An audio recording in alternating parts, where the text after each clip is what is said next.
Today, Lil Pump seems like an afterthought, but it wasn't too long ago when Pump was a huge hip-hop superstar. 2017 was by far his best year as his hit single Gucci Gang went 5 times platinum and was doing ridiculous numbers on streaming platforms. But he didn't become a household name with just music alone, but also through his viral videos that would show him doing something really stupid. Where should I start? Okay, how about the time he recorded himself urinating on his own money? In November 2018, while on his European tour, Pump tried to launch his own viral challenge called Piss on 100 Bands Challenge. Lil Pump is seen throwing plenty of cash down some stairs and then urinating on the money. What's even crazier is that Pump fired his manager afterwards for not helping him pick up the soiled money. But before we get into any more of Lil Pump's wildest moments, let's take a look back at his career and figure out why he fizzled out so quickly. Lil Pump's career began back in Florida in 2016 when he released his debut single, Lil Pump, on SoundCloud. He only made the track in the first place because his best friend Smoke Perp, who was another rapper from the SoundCloud era, produced the track and essentially made Pump freestyle over it. I made him, bro, because he would freestyle, but he didn't want to record. And we were at my house, and he always told me, I'm like,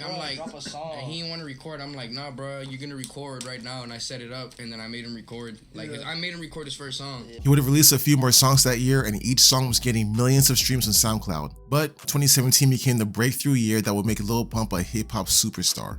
In that year, he garnered heavy attention with his singles D-Rose and Boss, which were big hits for Lil Pump. D-Rose was about how Lil Pump has an expensive watch on his wrist and it makes him feel like former NBA MVP Derrick Rose. Although the song was very repetitive, it started a trend of looping words constantly in hip-hop music. For example, Lil Pump says D-Rose a total of 84 times in that song. That is crazy to think about. While both D-Rose and Boss were successful records, they will pale in comparison to the next song he would release. On October 23rd, 2017, Pump dropped the video for his biggest hit ever, Gucci Gang. It was his first Billboard Hot 100 entry, and it reached as high as number 3. Almost overnight, Lil Pump became one of the biggest names in music. His unique style and flamboyant personality, which he showcased in his videos and throughout social media, made sure that he was always a topic of conversation. So far, the Gucci Gang video has over 1 billion views on YouTube. Lil Pump also released his first album in October of 2017, and it debuted at number 3 on the Billboard 200, selling 45,000 copies in his first week. 2018 started off a little shaky for Lil Pump. In February, he was arrested for allegedly firing a gun inside his home in California. According to TMZ, he reportedly fired a .38 Glock handgun inside his home and then called 911 to claim that 3 intruders tried to break into his house. Police were reportedly suspicious of his story and found that the bullet hole was shot from within the house, not outside. Officers then secured a search warrant and found the handgun in question in the bushes outside of his residence. Subsequently, he was arrested and charged with illegal discharge of a firearm. Yeah, I know what you're thinking. This is stupid.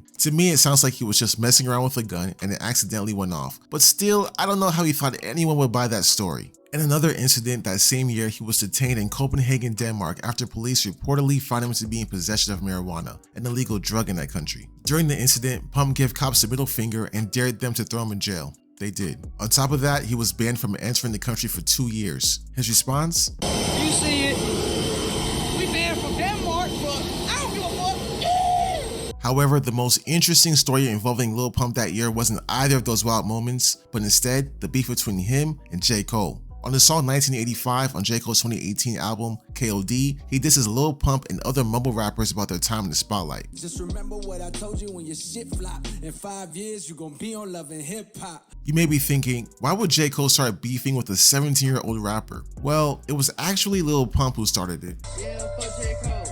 Yeah, fuck J. Cole.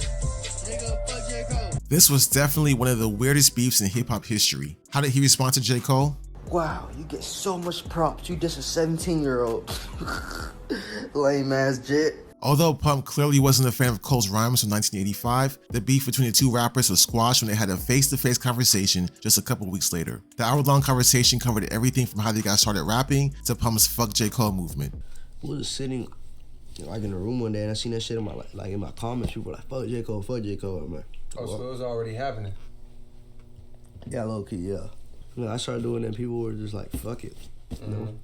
That was like basically like the trend, like, you know, everybody saying fuck J. Cole, whatever, blah, blah. Now it's like everybody saying fuck Russ, you know. The best comments I read from this interview was, J. Cole, I started rapping because I was inspired by Tupac's death. Lil Pump, I started rapping because Smoke Prep and I got high, LOL. Pump looking like he's using 200% of his brain to understand Cole. Even with all the legal troubles and controversy surrounding Pump, he was still able to have a solid 2018 music-wise as he had a couple hit singles. I Love It with Kanye West peaked at number 6 on the Hot 100, and Let's Get It peaked at number 24 on the Hot 100. With 2018 over, let's see what happens next. 2019 was not a good year for Pump. He released his sophomore album Harvard Dropout, but it was very mid. The lyrics were way too repetitive and had no real meaning behind them. Every line was just a flex. Yeah, the beats and production were nice, but listeners wanted to see Pump grow as an artist. All in all, this is just a supremely underwhelming album from Pump. Where are the bangers? Where's the excitement? It's not here. I'm so fucking tired of these rappers wasting good producers' time. Ronnie J could be working with somebody like Joey Badass. He could be working with better artists who bring more to the table, and you waste his production saying vroom vroom vroom vroom for the fucking hook. Now it's time for 2020, and it's clear that Pump isn't anywhere close to the level he was at just a few years ago. Look at this. Hit it if you know you lit, yeah. Yeah, I know I'm lit. Hit it if you know you lit. Lil Pump jet ski, ooh, huh? Hop not belly, ooh, ooh. Yeah, as you can see, Pump's career was heading in the wrong direction. He went from working with Kanye West and Lil Wayne to a song with the Dope Brothers. Lil Pump's endorsement of Donald Trump in 2020 was another significant moment in his career and drew a lot of attention from fans and critics alike. He appeared alongside the former president at a rally in Florida where he expressed his support for Trump and encouraged his fans to vote for him in the upcoming presidential election. I mean, who could forget the funny moment when Trump introduced Pump? He's one of the big superstars of the world, Lil Pimp. Some critics accuse Lil Pump of simply trying to stay relevant or get attention by aligning himself with a controversial figure like Trump. However, according to multiple reports, Lil Pump didn't actually vote for Trump because he wasn't registered to vote in the 2020 election. So why would he jeopardize his career and fan base if he never planned on voting? Easy. Clout chasing. He wanted the attention. And if you know anything about Pump, he's a master at marketing himself. Say what you want about Lil Pump, but he knows how to keep things entertaining. Ultimately, Lil Pump's endorsement of Trump in 2020 was a divisive moment in his career. 2021 just continued the downward slope that Lil Pump had been on. He released several singles and collaborations in 2021, including Racks on Racks with Tory Lanez. However, none of these songs had achieved the same level of mainstream success as his previous hits like Gucci Gang. In December of that year, he dropped an album titled No Name, but Pump never announced it publicly, so no one knew about it. When people finally did notice, it was not received well from fans and critics. Gone are the catchy hooks. Nothing here makes any sort of impression, and the vocal performance comes off like a rambling freestyle. Pump was once a trendsetter, but now it's obvious that he's just regurgitating the same ideas that stopped being interesting a few years ago. In October 2022, on the Bootleg Kev podcast, Lil Pump was asked about whether or not J. Cole's prediction about Pump's rap career falling off came true. Do you feel like he predicted kind of like what ended up happening with your rap career? Nope. No. Because I'm still here. You don't think he predicted anything?